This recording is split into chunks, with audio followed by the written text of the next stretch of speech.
What's up, everybody? It's your boy Cris. Thank you for tuning in. This is the first episode of my podcast called Tune Check. So basically, what it's gonna consist of is album reviews for hip hop and R&B, any new singles that come out, any new albums, any new mixtapes. This previous Friday, we had actually a few albums that dropped from a few artists that I was looking forward to. So we're just gonna go dive into each one, give you my feedback. So let's start with the first one. It's called Gemini by Lucky. I might be saying it wrong. It might be Gemini, it don't even matter. But it's 20 songs, 51 minutes. So overall, this album, I was kind of disappointed. This album was not good. It was way too repetitive for me. I enjoy listening to Lucky's music. I think he's a dope artist. It was just very disappointing. The production was very bad. Like, his voice was pretty much loud on some of the songs where it didn't need to be. The features didn't really, do anything for me on this project. The only one that actually carried in some way was the Lil Yachty feature. Lil Yachty was featured on his song Bigavel. That's the only decent song on the album. So starting from the first one, the first track is called On the Way. Whenever you listen to an album or a mixtape or something, the first track has to be the track that kind of captures you in a way. But it wasn't his strongest song. That was one of the songs that pretty much showed you how the production was going to be throughout the whole album, and it really wasn't that good. The next song was called Courtesy. I feel like that should have been the first song on the album, but it had a nice vibe, and it was a little better than the first track. It still wasn't really cutting it for me. The next track is CTA, Two Back. This one was when I noticed that his flow wasn't really switching too much, and also the flow on this song didn't really do any justice to the beat. I feel like this beat was really probably one of his strongest ones, and he just didn't really deliver how he was supposed to deliver. All Love, the beat was cool on this one, but it was repetitive, and then pretty much everything after Bigavel was just downhill. It wasn't really too good. Everything just sounded crazy. It sounded a mess, and it wasn't even I didn't really want to listen to the whole thing, but I already started it, so I might as well just finish it.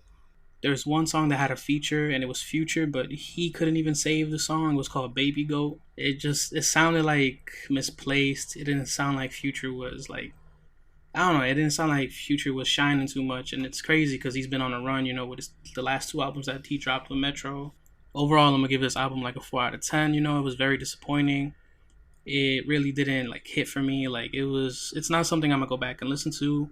It felt way too long as well. 20 songs is a lot. I mean, for an hour, but I like long albums and stuff, but this just wasn't it. It was just very repetitive, like I said earlier. Then the next album that I want to talk about is from Moneybagg Yo, Speak Now. 17 songs, a total of 45 minutes. So overall, this album was pretty good. I'm gonna give it a 7 out of 10.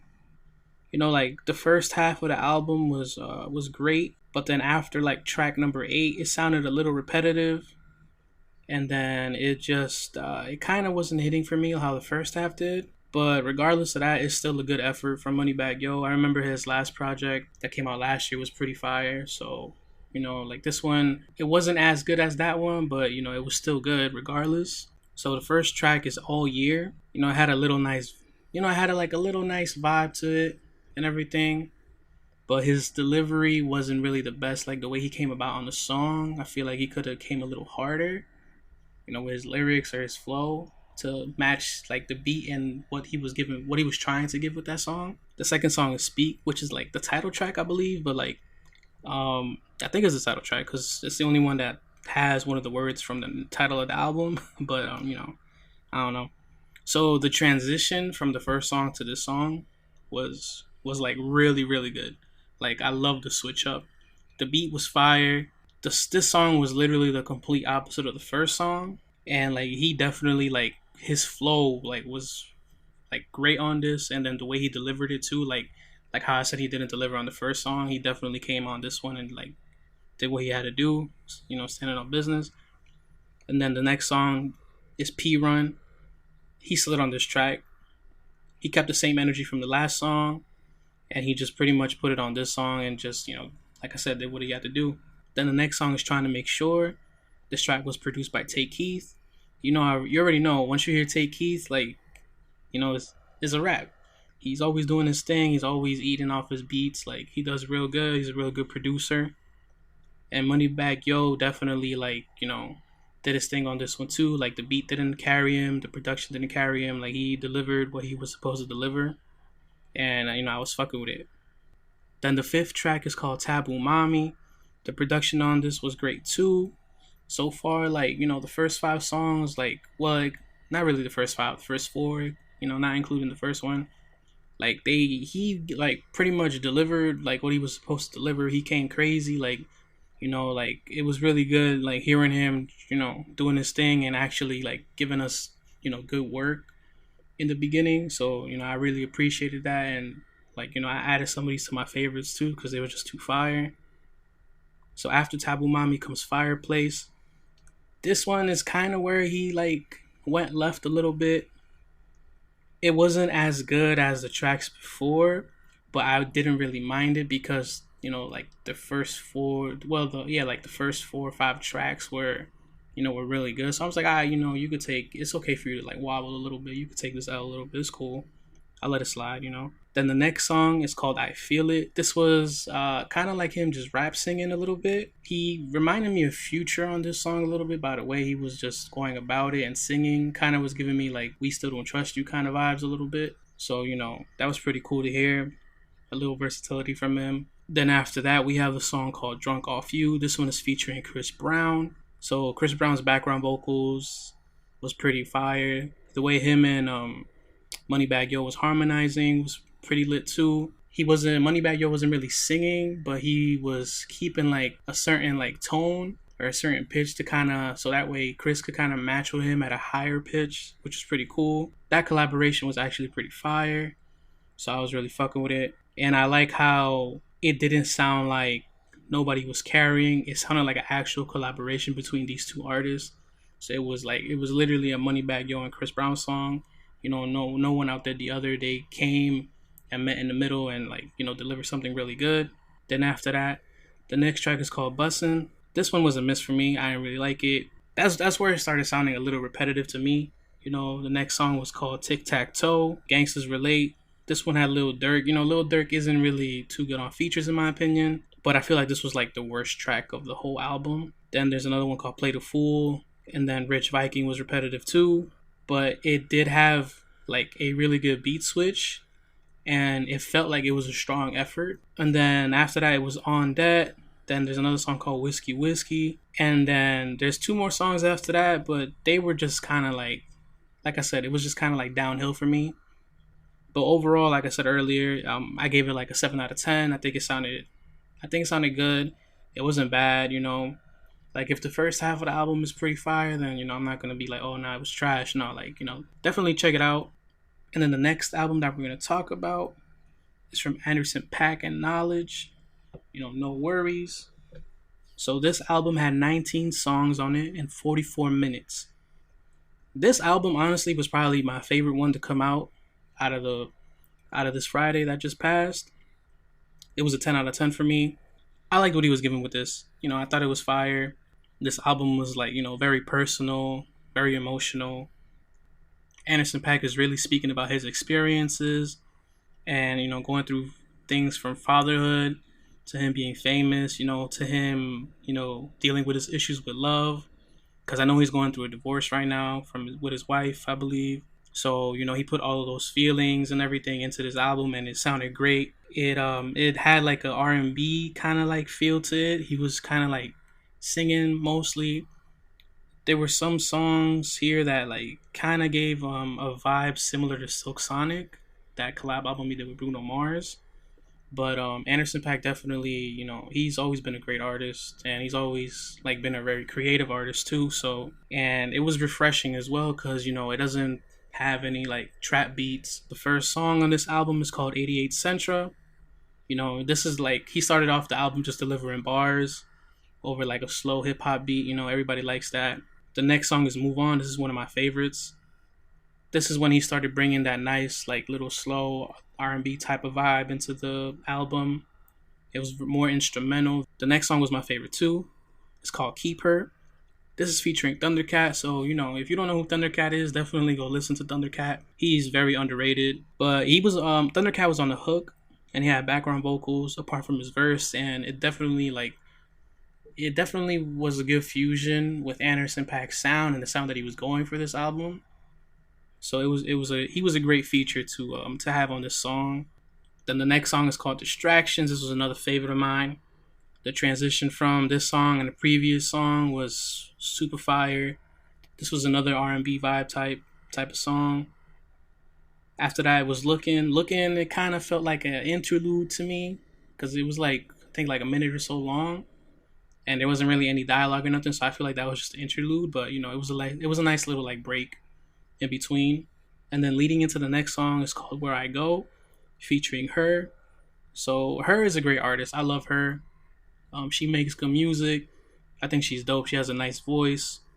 She's always doing her thing. And then, she was on the song. She definitely added more value to it and more emotions to it. She was a really good feature for this track. The next song is called Daydreaming. This is another favorite. So this was similar. This is one of the songs that sounded similar or was given a similar vibe to his collab album with Silk Sonic. It was like an old kind of R&B type of song.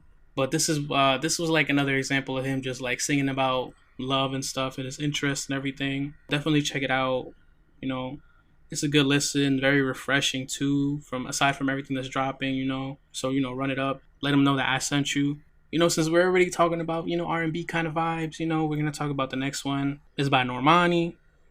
It's called Dopamine. So I've seen that some streaming platforms consider this a pop album. In my opinion, I don't think it's a pop album. I think it falls under the R&B category because of how she pretty much came about it and what she delivered.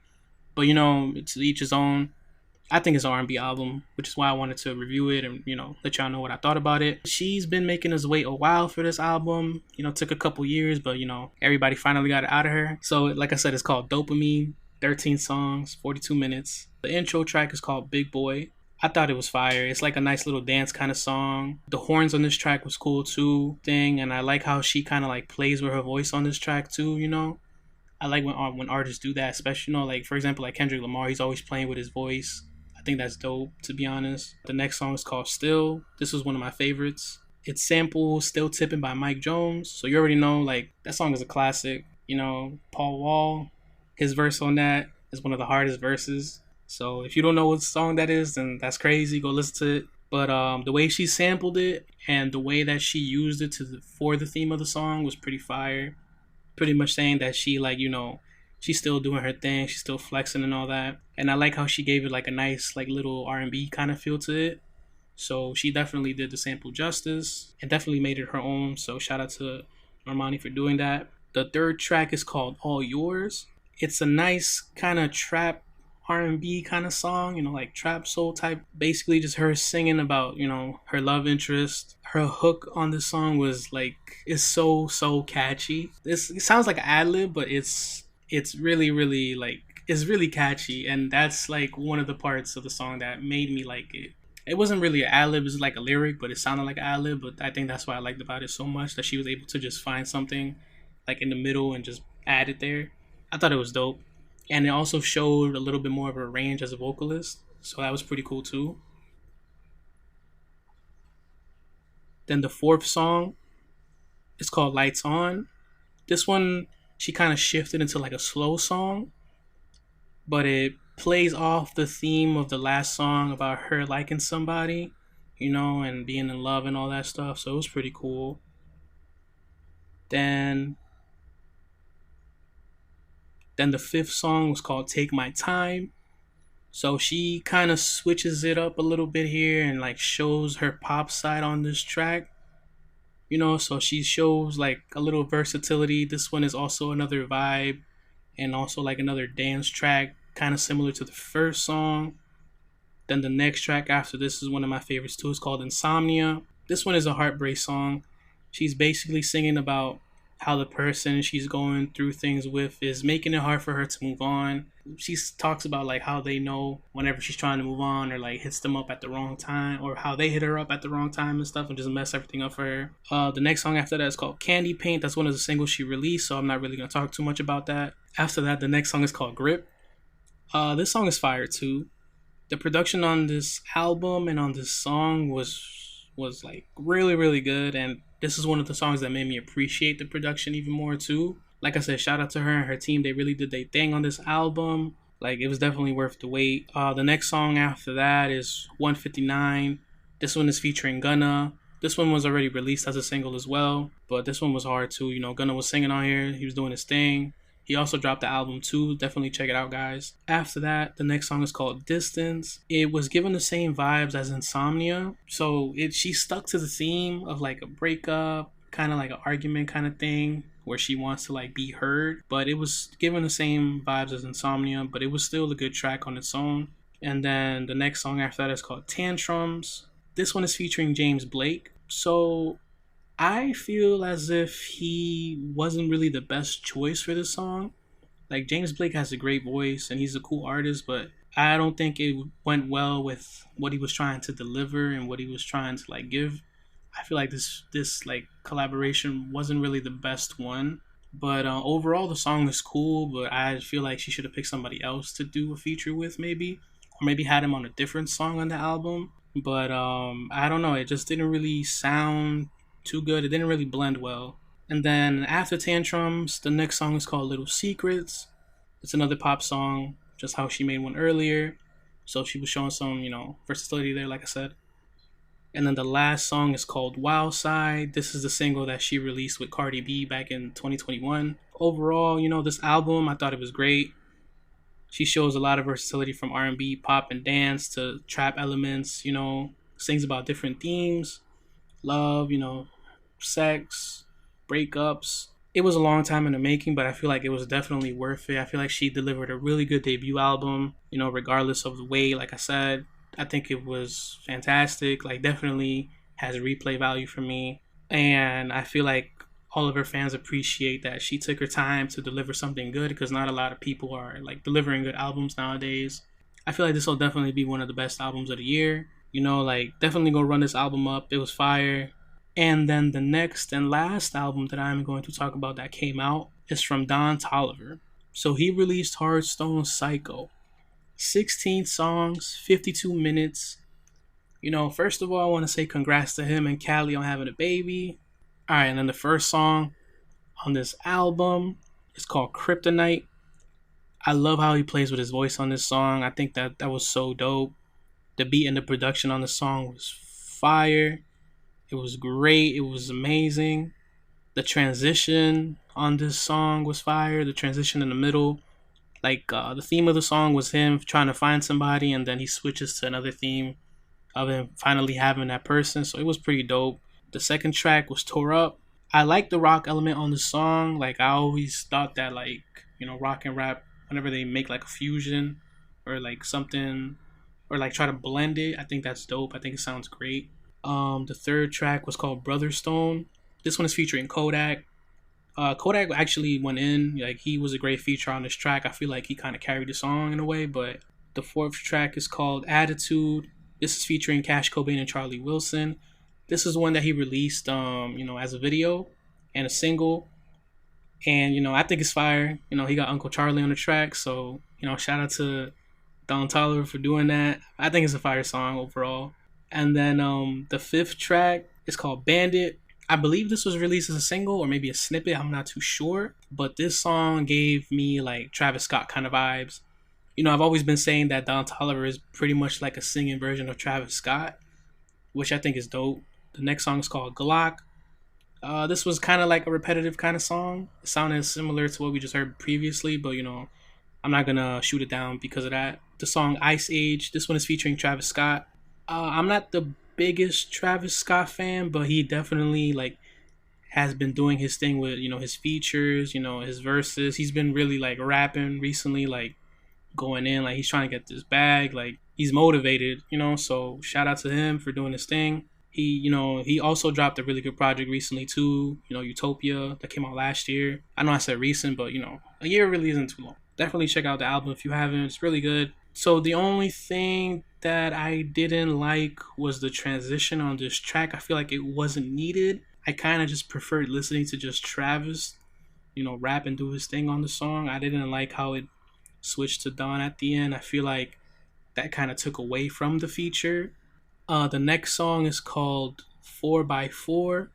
This song kind of gave me like Playboy Cardi and Uzi kind of vibes, just the way he was going at it with his flow and like how he was rapping, his voice and everything. So I feel like he definitely was influenced by them to make this, or got some kind of influence from them. After that, one of my favorite songs, Purple Rain. This one is featuring Metro Boomin and Future. Zaytoven also produced on this track. Honorable Sino produced on this track. So you got Metro, Zaytoven, and Honorable Sino producing on this track. That's already a certified hit. I don't care what anybody says. Already a banger.